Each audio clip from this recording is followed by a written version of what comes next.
उज्यालो radio नेटवर्कसँगै उज्यालो online र mobile एप्लिकेशनबाट एकसाथ प्रसारण भइरहेको नेपाल दर्पणमा साथी भोजेन्द्र बस्नेतसँगै अर्जुन पोखरेलको नमस्कार।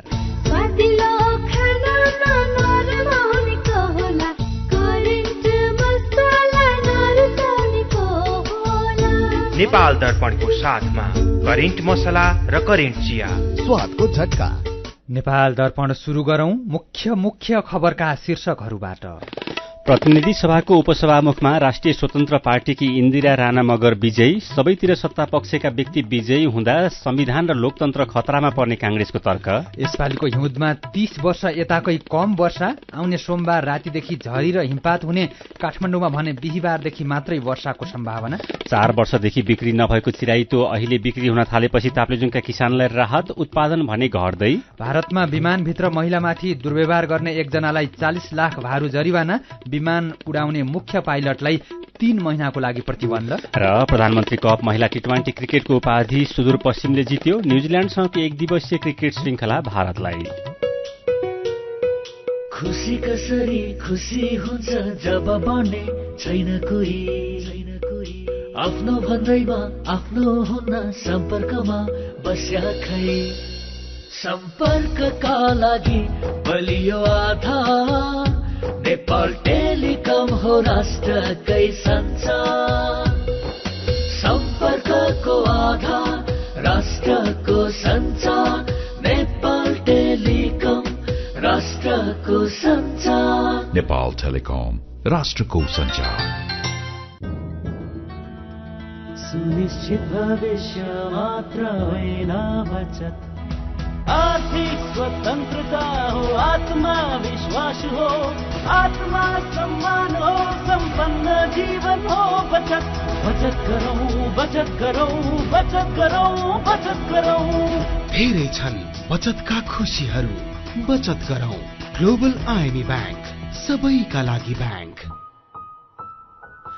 नेपाल दर्पणमा अब खबरको सिलसिला। प्रतिनिधि सभाको उपसभामुखमा राष्ट्रिय स्वतन्त्र पार्टीकी इन्दिरा राणा मगर निर्वाचित हुनुभएको छ।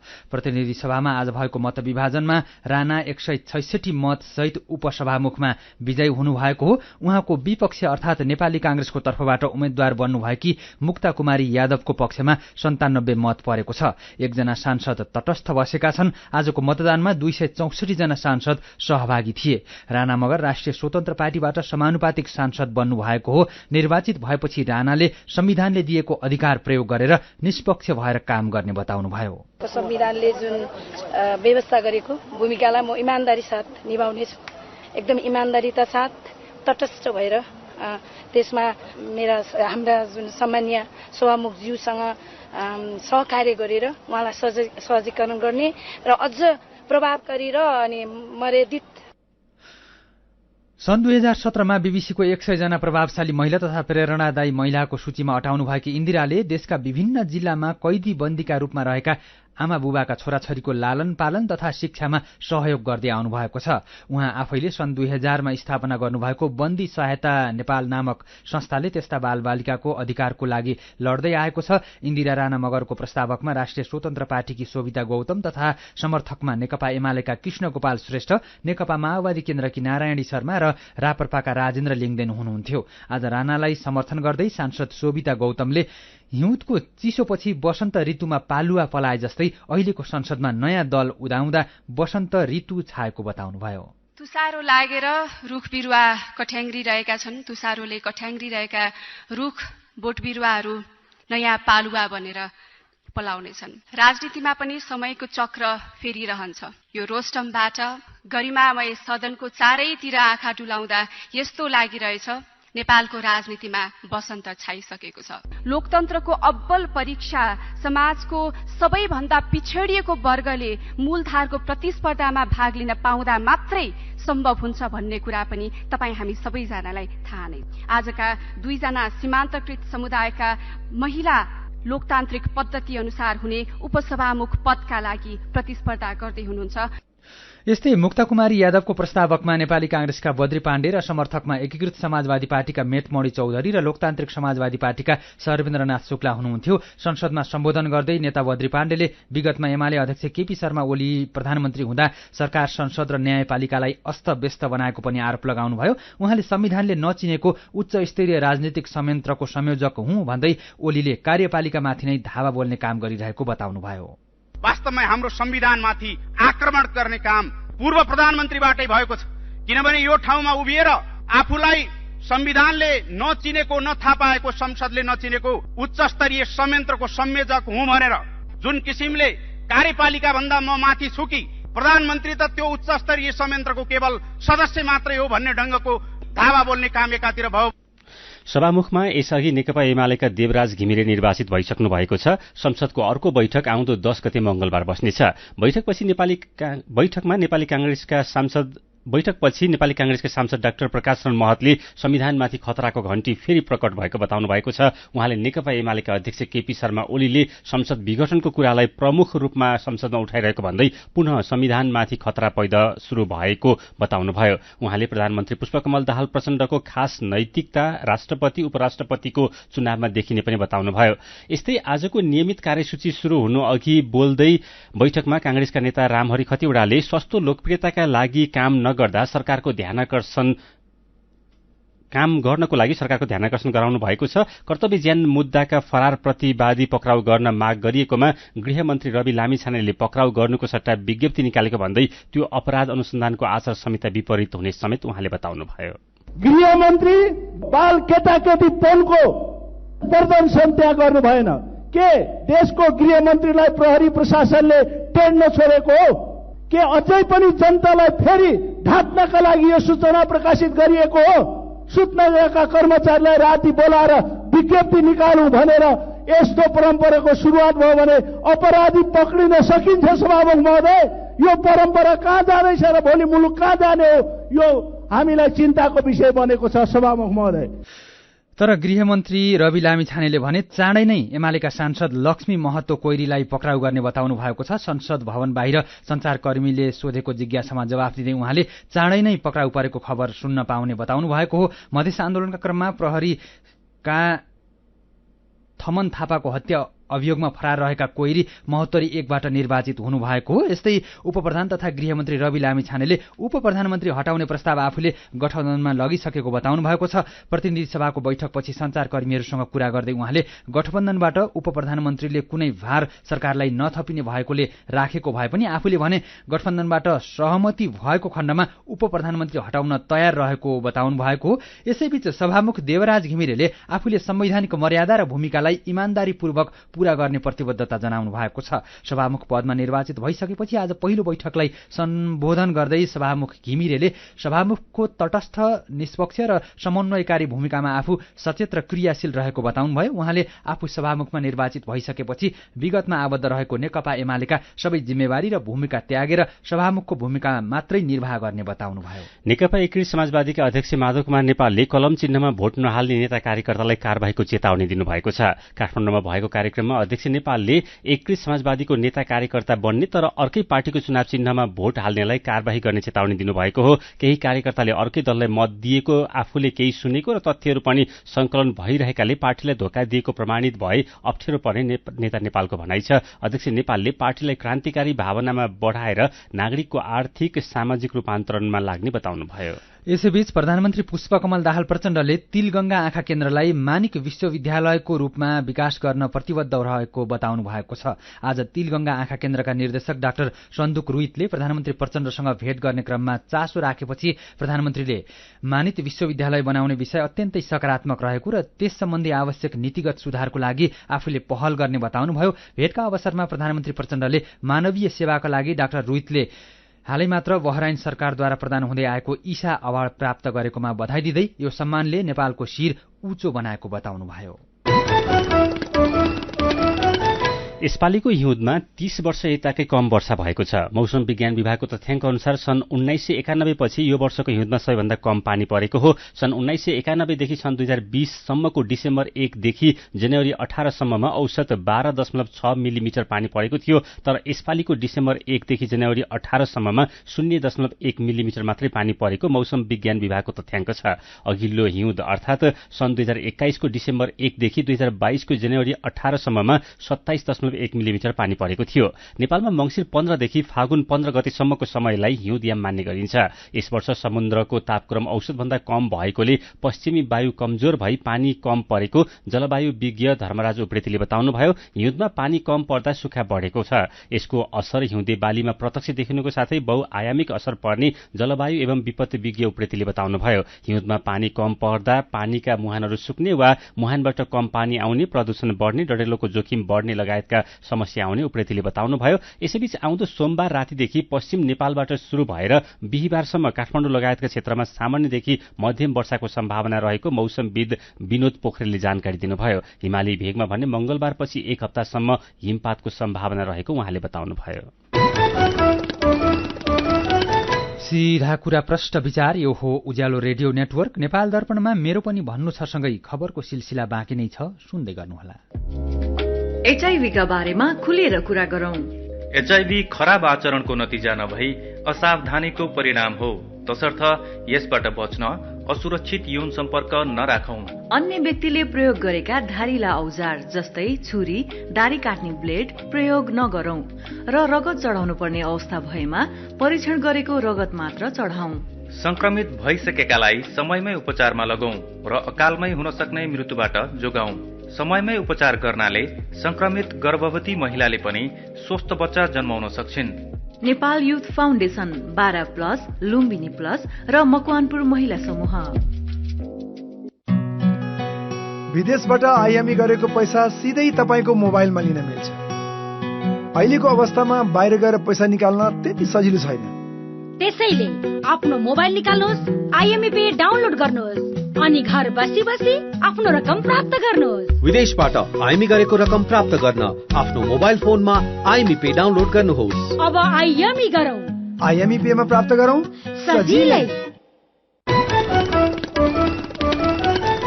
उज्यालो रेडियो नेटवर्कबाट प्रसारण भइरहेको नेपाल दर्पणमा तपाईंलाई फेरि स्वागत छ। यतिन्जेल हामीले प्रतिनिधि सभाको उपसभामुखमा राष्ट्रिय स्वतन्त्र पार्टीकी इन्दिरा राणा मगर विजय, सबैतिर सत्ता पक्षका व्यक्ति विजय हुँदा संविधान र लोकतन्त्र खतरामा पर्ने कांग्रेसको तर्क, यसपालिको हिउँदमा 30 वर्ष यताकै कम वर्षा लगायतका खबरहरू प्रस्तुत गर्यौं। नेपाल दर्पणमा अब बाँकी खबर। उपप्रधान तथा अर्थमन्त्री विष्णुप्रसाद पौडेलले अर्थतन्त्रलाई सुधार गर्ने अभियानमा सरकारलाई सरोकारवाला सबै निकायको साथ आवश्यक रहेको बताउनु भएको छ। कृषि विकास बैंकको 56औं वार्षिक उत्सव कार्यक्रममा अर्थमन्त्री पौडेलले आर्थिक चुनौतीको सामना गर्दै देशको आर्थिक अवस्था र सामर्थ्यलाई सुधार गर्ने अभियानमा सबैको साथ आवश्यक रहेको बताउनु भएको हो। बजेटको मध्यावधिक समीक्षा गर्ने बेलामा समेत राजस्व संकलनमा चालू आर्थिक वर्षको लक्ष्य भेटाउन नसकेको स्वीकार गर्दै उहाँले गएको आर्थिक वर्षमा यही समयमा भएको राजस्व संकलन बराबरको समेत हुन नसकेको बताउनुभयो। यस्तै नेपाल राष्ट्र बैंकका गभर्नर महाप्रसाद अधिकारीले बैंकहरूबाट कर्जा लिएर कर्जा वा ब्याज तिर्नुको सट्टा सड़क आन्दोलन गर्नु अराजकता भएको बताउनु भएको छ। कृषि विकास बैंकको वार्षिक उत्सव समारोहमा बोल्दै गभर्नर अधिकारीले बैंकहरूबाट कर्जा लिने र कर्जा तिर्नुको सट्टा सड़कमा उफ्रिएर संगठित रूपमा बैंकबाट लिएको कर्जा तिर्नु पर्दैन भन्नु अराजकताको माथिल्लो रूप भएको बताउनु भएको हो। गभर्नर अधिकारीले यस्ता अराजक कुरालाई कसैले पनि प्रश्रय दिन नहुने र राष्ट्र बैंक सतर्क र सजग रहेको उल्लेख गर्नुभयो। उहाँले ऋण लिएर तिर्नु पर्दैन भनेर कहीँ कतै विकसित भयो भने बैंकिङ प्रणाली र अर्थतन्त्र कहाँ जान्छ भनेर प्रश्न गर्नुभयो। 4 वर्षदेखि बिक्री नभएको चिराइतो अहिले बिक्री हुन थालेपछि ताप्लेजुङका किसानलाई राहत भएको छ। केही वर्ष अघिसम्म चीनतर्फ मात्रै निकासी हुँदै आएको चिराइतो अहिले भारततर्फ पनि निकासी हुन थालेपछि किसानलाई राहत भएको हो। कोरोना महामारीको कारण चीनसँगको आवत जावत बन्द हुँदा किसानले चिराइतो बेच्न पाएका थिएनन्। विभिन्न गाउँहरूमा संकलन गरिएको चिराइतो चीनको सीमावर्ती क्षेत्र र ओलाङचुङ गोलामा पुर्याएर तिब्बततर्फ जाने गरेको थियो। तर नाका बन्द भएपछि बिक्री वितरण नै नहुँदा किसान निराश थिए। भारतमा पनि चिराइतोको बिक्री हुने गरेकोमा कोरोना महामारीपछि भारतमा नै धेरै बिक्री हुन थालेको छ। अहिले चीनतर्फ भन्दा भारततर्फ धेरै निकासी हुन थालेको स्थानीय व्यापारी गोविन्द राज बरालले बताउनुभयो। महामारीको बेला चिराइतो बिक्री नभएपछि उत्पादन पनि घटेको छ। फक्ताङलुङ गाउँपालिका 4 इखाउका किसान धनबहादुर लाबुङ कोरोना महामारीका कारण चिराइतो बिक्री नभएपछि आफूले खेती नै गर्न छाडेको बताउनुहुन्छ। 1 मन अर्थात 40 किलो चिराइतोको मूल्य 30,000 रुपियाँसम्म पर्ने गरेको छ। नेपालमा कुल उत्पादनको 90% चिराइतो विदेश निर्यात हुन्छ। यसमध्ये 80% भारतमा मात्र निर्यात हुने गरेको छ। चिराइतो विभिन्न रोगको औषधि बनाउने कच्चा पदार्थ हो। साउनदेखि कार्तिकसम्म फुल्ने र असोजदेखि मङ्सिरसम्म पाक्ने यसको संकलन भने कार्तिक र मङ्सिरमा गरिन्छ। यसैबीच भोजपुरका किसानहरू सतुवा खेतीतर्फ आकर्षित हुन थालेका छन्। राम्रो आमदानी हुन थालेपछि भोजपुरका सबैजसो लेकाली क्षेत्रमा सतुवा खेती गर्नेहरू बढेका हुन्। बहुउपयोगी मानिएको जडीबुटी सतुवाको व्यापार बढेसँगै उत्पादनका लागि खेती गर्ने क्रम बढेको किसानहरू बताउँछन्। सेपिलो क्षेत्रमा बढी फस्टाउने सतुवा खेतीका लागि चिस्यान, ओसिलो र मलिलो माटो आवश्यक पर्ने किसानहरू बताउँछन्। व्यापारीहरूले घरबाटै किलोको 8 देखि 10,000 रुपियाँमा किन्ने गरेका टेम्के मयुङ गाउँपालिकाका किसान एकराज विष्टले बताउनुभयो। माघ 1 गते पोखरामा भएको एटी एयरलाइन्सको विमान दुर्घटनाको प्राविधिक विश्लेषणको लागि ब्ल्याक बक्स फ्रान्स पठाइने भएको छ। फ्रान्समा रहेको एटीआर विमान निर्माता कम्पनी समक्ष प्राविधिक विश्लेषणको लागि ब्ल्याक बक्स पठाउन लागि संस्कृति, पर्यटन तथा नागरिक उड्डयन मन्त्रालयका सहसचिव एवं विमान दुर्घटना जाँच आयोगका सदस्य सचिव बुद्धिसागर लामिछानेले जानकारी दिनुभयो। ब्ल्याक बक्स परीक्षणको लागि अर्को हप्ता जहाज निर्माता कम्पनी फ्रान्स पठाउँदैछौं। दुर्घटनाको प्रभावकारी अनुसन्धानको लागि यसले सहयोग पुग्ने विश्वास गरेका छौं। उहाँले भन्नुभयो, माघ 1 गते पोखरामा भएको विमान दुर्घटनामा 71 जनाको शव भेटिएको छ। 1 जना अझै भेटिएका छैनन्। पछिल्लो 24 घण्टामा 1 जनामा कोरोना भाइरसको संक्रमण पुष्टि भएको छ। पीसीआर र एन्टिजेन गरी 1727 जनाको नमूना परीक्षण गर्दा 1 जनामा कोरोना पुष्टि भएको स्वास्थ्य तथा जनसंख्या मन्त्रालयले जनाएको छ। यस्तै थप 2 जना निको भएसँगै कोरोनाका सक्रिय संक्रमितको संख्या 25 जनामा झरेको छ। दाङमा बलात्कारको आरोपमा 1 जना प्रहरी जवान पक्राउ परेका छन्। सुनवल दंगामा कार्यरत प्रहरी जवान रामबहादुर कार्कीलाई पक्राउ गरेर जबरजस्ती करौनीमा मुद्दा दर्ता गरिएको जिल्ला प्रहरी कार्यालय दाङले जनाएको छ। उजुरी दिने महिला र पक्राउ परेका प्रहरी जवान श्रीमान श्रीमतीको रूपमा नाम दर्ता गराएर होटलमा बसेको पाइएको प्रहरीले जनाएको छ। कपिलवस्तुमा बस र ट्र्याक्टर ठोकिँदा 1 जना साइकल यात्रीको ज्यान गएको छ। सुदुदन गाउँपालिका नम्बर 6 टिटी हिरियामा लु 1 ख 4226 नम्बरको बस पल्टिएर लु 4 त 5411 नम्बरको ट्र्याक्टरलाई ठक्कर दिएको थियो। त्यसपछि अनियन्त्रित बनेको ट्र्याक्टरले साइकललाई ठक्कर दिँदा स्थानीय बिन्दक कुमार कहारको ज्यान गएको प्रहरीले जनाएको छ। बसमा रहेका 6 जना र ट्र्याक्टरमा रहेका 2 जना घाइते भएका छन्। बस र ट्र्याक्टर चालक भने फरार रहेका प्रहरीले जनाएको छ। मेरो पनि भन्नु छ, पुराना फरार आरोपीहरू समातिने र नयाँ फरार हुन नपाउने गृहमन्त्री रवि लामिछानेले दावी गरेको खबरमा एसआर थुलुङ र रामु कार्कीको प्रश्न छ। केही दिन अगाडि सँगै संसद भवनमा ओहोर दोहोर गर्नुभयो। ती आरोपित अझै पक्राउ परेका छैनन्। अब आश मात्रै त गर्ने होला। यसै विषयमा विमला भट्टराई र पदमसिंह ठकुरीको जिज्ञासा पनि उस्तै छ। आफ्नै आँखा अगाडि हुँदा त देख्नु भएन, अब सुरक्षाकर्मीले देख्लान् कि नदेख्लान् खै। सांसद लक्ष्मी महतो कोइरीलाई पक्राउ गर्न प्रहरी प्रधान कार्यालयलाई गृह मन्त्रालयको निर्देशन बारेमा मीन थापाको प्रतिक्रिया छ। अब पनि पक्राउ नगरे वा गर्न नसकेमा गृहमन्त्रीको आलोचना गर्न मिल्छ। यसै विषयमा सूर्य शर्मा मैले नबुझेका कुरा भन्दै लेख्नुहुन्छ, तत्कालीन सरकार कहाँ थियो, प्रहरी प्रशासन कहाँ थियो। अहिलेका गृहमन्त्रीको शुरूआत राम्रै छ, निर्देशन अनुसार काम अगाडि बढोस्। फरक प्रसंगमा सीट बेल्ट नलगाएको भन्दै बेलायतका प्रधानमन्त्री ऋषि सुनकलाई जरिवाना गरिएको खबरमा जीवन श्रेष्ठले लेख्नु भएको छ, नियम र कानून भन्दा माथि कोही पनि छैन भन्ने यो व्यावहारिक उदाहरण हो। अनि यसै विषयमा राजकुमार भोमजनको विचार छ, नेपालमा पनि कानून छ, तर कार्यान्वयनमा कमजोरी हुँदा सबैतिर समस्या छ। विचारका लागि तपाईलाई धन्यवाद। मेरो पनि भन्नु छ। मेरो पनि भन्नु छ प्रस्तुत गर्दै हुनुहुन्थ्यो साथी मदन पौड्याल। नेपाल दर्पणमा रंग दर्पणसँगै खबरको सिलसिला बाँकी नै छ, सुन्दै गर्नुहोला। विगत 22 वर्षदेखि कृषि र भेटरनरी शिक्षाको अर्को नाम Himalayan college of agricultural sciences and technology हिकास। दक्षिण एसियाकै सार्वजनिक निजी साझेदारीमा सञ्चालित पहिलो विशुद्ध कृषि तथा भेटेरिनरी कलेज दक्ष तथा अनुभवी प्राध्यापकहरूद्वारा अध्यापन गराइने, हरेक वर्ष सर्वोत्कृष्ट नतिजा ल्याउन सफल स्नातकोत्तर तह समेत अध्यापन हुने यस हिकास्ट कलेजमा बीएससी अनर्स एग्रिकल्चर र BVSc and AH veterinary doctor स्नातक तहमा केही कोटा खाली भएकोले इच्छुक विद्यार्थीले interns.pufost.edu.np मा लगइन गरी वा सिधै कलेजमा सम्पर्क राखी फारम भर्न सूचित गरिन्छ।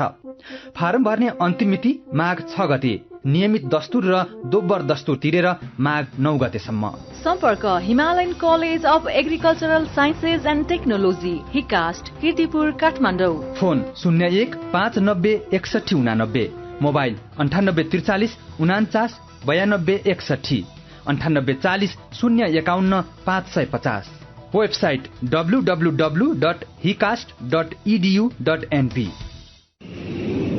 मेरा छोराछोरीको सपना अन्तर्राष्ट्रिय स्तरको उच्च शिक्षा। म पनि यस्तै चाहन्छु। मलाई विश्वास छ हाम्रो सपना र चाहनालाई पूरा गर्छ नेपाल जापान सेवा सेन्टरले। हजुर, उच्च शिक्षाको लागि जापानको जुनसुकै सिटीमा अध्ययन गर्न र जापानिज भाषा सिक्नको लागि हामी तपाईको साथमा छौं।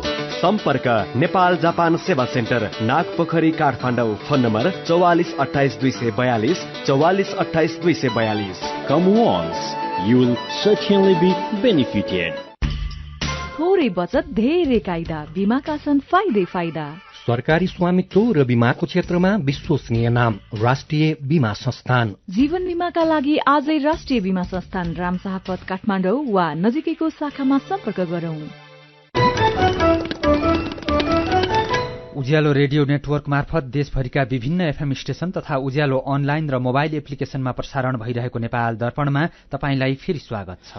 अब विदेशको खबर। भारतको नागरिक उड्डयन प्राधिकरणले उडिरहेको जहाजमा महिलामाथि दुर्व्यवहार गरेको आरोपमा एकजनालाई 40 लाख भारु जरिवाना तोकेको छ। गएको नोभेम्बर 26 मा अमेरिकाको न्यूयोर्कबाट एयर इण्डियाको विमानमा नयाँ दिल्ली आउँदा अमेरिकी बैंकर समेत रहेका भारतीय नागरिक शंकर मिश्राले एक महिलामाथि दुर्व्यवहार गरेको उजुरी परेको थियो। मिश्राले रक्सीले मातेको बेला एकजना 72 वर्षकी महिलाको शरीरमा पिसाब गरिदिएको उजुरीका आधारमा छानबिन गरी जरिवाना तोकेको भारतको नागरिक उड्डयन प्राधिकरणलाई उद्धृत गर्दै एएफपीले जनाएको छ। यस्तै प्राधिकरणले महिला यात्रुको शरीरमा पिसाब गर्ने व्यक्तिलाई विमानस्थलमा सामान्य यात्रुलाई जस्तै बिना कारबाही प्रस्थान गर्न दिएको भन्दै एयर इण्डियालाई पनि 3 लाख भारु जरिवाना गरेको छ। यस्तै विमान उडाएका मुख्य पाइलटलाई 3 महिनासम्म उडानमा प्रतिबन्ध लगाएको प्राधिकरणले जनाएको छ। मिश्राबाट भएको कार्यको भारतका साथै विश्वव्यापी रूपमा आलोचना भएको थियो।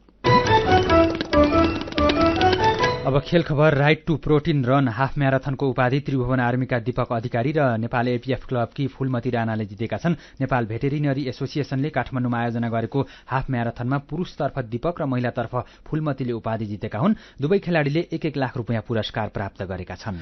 प्रधानमन्त्री कप महिला राष्ट्रिय टी20 क्रिकेटको उपाधि सुदूरपश्चिम प्रदेशले जितेको छ। इटहरीमा भएको फाइनलमा प्रदेश 1 लाई 6 विकेटले हराउँदै सुदूरपश्चिमले उपाधि जितेको हो। प्रदेश 1 ले दिएको 102 रनको लक्ष्य सुदूरपश्चिमले 1 बल बाँकी छँदै 4 विकेट गुमाएर भेटायो। सुदूरपश्चिमको लागि सम्झना खड्काले नट आउट 27 र कविता जोशीले 19 रन बनाए। यसअघि पहिले ब्याटिङ गरेको प्रदेश 1 का काजल श्रेष्ठले 48, अप्सरी बेगमले 15 र रुबिना चौधरीले 14 रन बनाए। सुदूरपश्चिमका मनिषा चौधरीले 2 र ऋतु कनौजियाले 1 विकेट लिए। प्रतियोगिताको विजेता बनेको सुदूरपश्चिम प्रदेशले 5 लाख र उपविजेता प्रदेश 1 ले 3 लाख रुपियाँ पुरस्कार प्राप्त गरेका छन्। प्रतियोगितामा 7 वटा प्रदेश र 1 विभागीय गरी 8 टोली सहभागी थिए। न्यूजील्याण्डसँगको 1 दिवसीय क्रिकेट श्रृंखला भारतले जितेको छ। राजपुरमा भएको दोस्रो खेल 8 विकेटले जितेसँगै 1 खेल अघि नै भारतले श्रृंखला जितेको हो। न्यूजील्याण्डले दिएको 109 रनको सामान्य लक्ष्य भारतले 20 ओभर 1 बलमा 2 विकेट गुमाएर भेटायो। भारतका रोहित शर्माले 51 र शुभमन गिलले नट आउट 40 रन बनाए। यसअघि पहिले ब्याटिङ गरेको न्यूजील्याण्डका लागि ग्लेन फिलिप्सले सर्वाधिक 36 रन बनाए। भारतका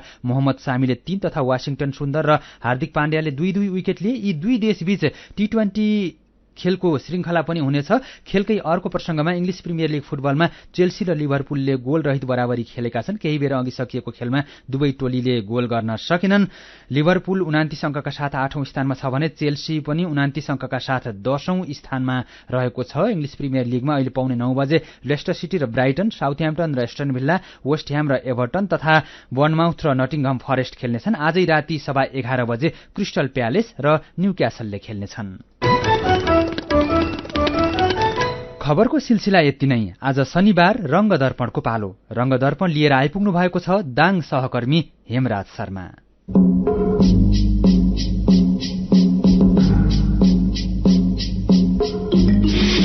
आजको रङ्गदर्पण दाङका सडक नबनेकोमा साहित्यकारले सडकमै गरेको सडक कविता वाचनमा केन्द्रित छ।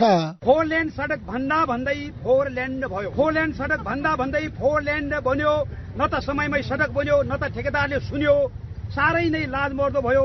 हामी दाङवासीका निम्ति पटक पटक आवाज उठाउनेहरू कहाँ गए कुन्नी, पटक पटक आवाज उठाउनेहरू कहाँ गए कुन्नी। साह्रै नै दशा दुर्दशा भोग्नु पर्यो सारा यात्री जनले। धुलाम्य भई दुर्घटना हुँदा साँच्चै के सोध्दो हो मनले।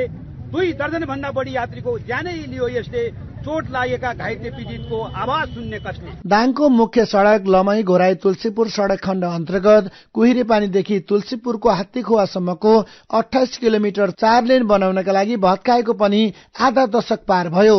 योजनाको 4 पटकसम्म म्याद थपियो तर कामले गति लिनै सकेन।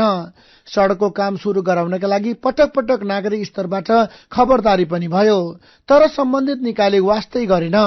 त्यसबाट वाक्क दिक्क भएका साहित्यकारले हात हातमा पम्पलेट, ब्यानर, माइक, वाद्यवादनका साधन सहित खबरदारीका लागि घोराईको सडकमै थरीथरीका भाका, सन्देश र विधा मार्फत खबरदारी गरेका छन्।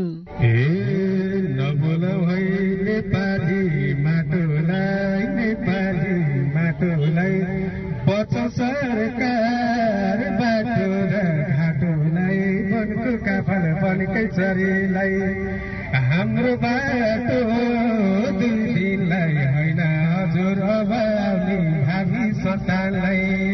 सडक स्तर उन्नति गरेर 4 लेन बनाउन भनी हिउम पाइप हाल्न र नाली बनाउन भनेर खनिएका सडकका खाडल पुरिएका छैनन्। सडकको त्यही हालतका कारण दुर्घटनामा परेर केहीको ज्यान समेत गइसक्यो तर सम्बन्धित निकायले ध्यान दिएको छैन। यो गुनासो साहित्यकारहरूको कवितामा पनि पोखियो। साहित्यकार डाक्टर लोकराज पराजुली। दोहोरो बाटो बिगार्यौ, बाटो बनायौ 4, कमिसनले जितेछ, यात्रुको भयो हार। धराप भनौ कि पासो, जनताको छ गुनासो। धराप भनौ कि पासो, जनताको छ गुनासो।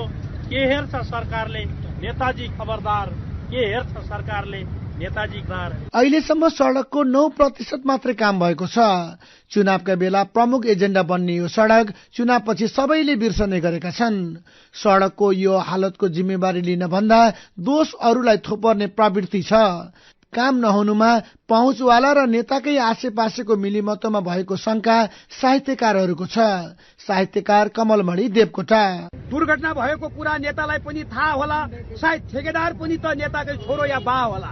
यस साँच्चै ठेक्का लिनेले कति कमिसन खा होला, कसैले दस्तुर चढाएर नै उसैले सुरक्षा पा होला। जताततै खाल्दा खुल्लीले गर्दा धेरै नै दुर्घटना भए।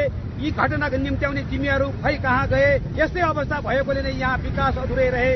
बन्छ भन्दै आइटिएलको यो तानाबाना कसले पुन्छ? जनता जान्न चाहन्छन् यसमा जिम्मेवार कुन छ? यस्तो पीडा व्यथाको जनताले किन भोग्ने फल? ठेकेदार, नेता, सरकार जिम्मेवार को छ? अब चाँडै बोल। कसको कमी कमजोरी छ यहाँ? पत्रकारले पोल खोल। जन आवाज जन दबाब दिएर यसरी नै सबैजना बोल। जन आवाज जन दबाब दिएर नै यसरी सबैजना बोल। सडक स्तर उन्नतिको लागत 1 अर्ब 36 करोड रुपियाँ हो। प्रतिनिधि सभाको चुनाव लगत्तै ठेकेदार कम्पनी, सडक सुधार आयोजना, नवनिर्वाचित जनप्रतिनिधिहरू बीच 15 दिनभित्र उल्लेख्य प्रगति देखिने गरी काम नथालेमा ठेक्का सम्झौता भंग गर्ने र निर्माण कम्पनीले कुनै दाबी गर्न नपाउने सहमति भएको थियो। सहमतिपछि अब त सडक बन्ने भो भन्ने नागरिकमा आशा पनि थियो तर काम होला भनेकोमा त अहिले निर्माण कम्पनी नै बेपत्ता भएको छ। यसलाई साहित्यकारहरूले कडा रूपमा व्यङ्ग्य गरेका छन्। सेटिङ मिलाए, ठेक्का आफैलाई दिलाए, कमिसन खाए, बिचौलिया नेता मिलाए। कमिसन खाए, बिचौलिया नेता मिलाए। कसले कति खाए, बाटो बर्बाद बनाए। कसले कति खाए, बाटो बर्बाद बनाए। न्याय कसले दिन्छ, न्यायमूर्ति आफै बिलाए। न्याय कसले दिन्छ, न्यायमूर्ति आफै बिलाए। लमई घोराई तुलसीपुर सडक खण्डको यो काममा भारतीय सहयोग र भारतीय ठेकेदार भएकाले न ठेक्का तोड्न सजिलो छ न त काम लगाउन नै। सडकको दुर्दशाले अरूलाई जस्तै साहित्यकारहरूलाई पनि चिन्ता थपेको छ।